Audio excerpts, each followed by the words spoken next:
Kapag napatunayan kong nagsisinungaling kayong dalawa, hindi ako magdadarawang isip na pasrangin kayo ngayon din.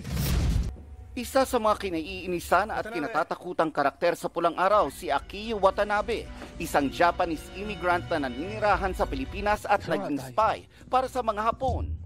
Kung sino man ang hindi susunod sa aking utos, ay makakatikim ng kamatayan. Ang role na yan, na tinagurian ng netizens bilang sinaunang red flag, ginagampanan ng newbie actor na si Jay Ortega. Yung character ko, nakakatakot talaga dapat. Pero sa totoong buhay, soft-spoken at palangiti si Jay. Nahihirapan ako sa part na yun kasi hindi talaga ako ganun sa personal. Yeah. Ano sinasabi ng friends mo when they watch you? Yung iba, syempre nagugulat. Yung iba natatawa. Yung iba nagugulat. Ganun yung acting ko sa screen. Ganun. Bukod sa kakaibang personality, malaki rin ang ibinibigay niyang effort sa pagsasalita ng Nihongo. Kono iyo tetete ni sousakseyo. Kumanaku sagase!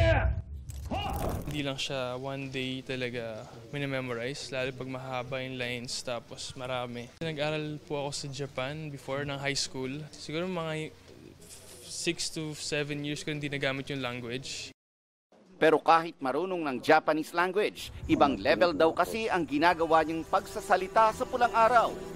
Iba yung ginagamit dito na Japanese, hindi siya masyadong ginagamit nowadays eh. So medyo mahirap din siya intindihin. First time umarte ni Jay sa harap ng kamera. Dati siyang nakalinya sa mga pageant at naging stepping stone niya ito para maabot ang pangarap na maging artista. Sa pagsabak sa Pulang Araw, todo raw ang pagsisikap niyang makasabay sa mga magagaling na bida ng serye.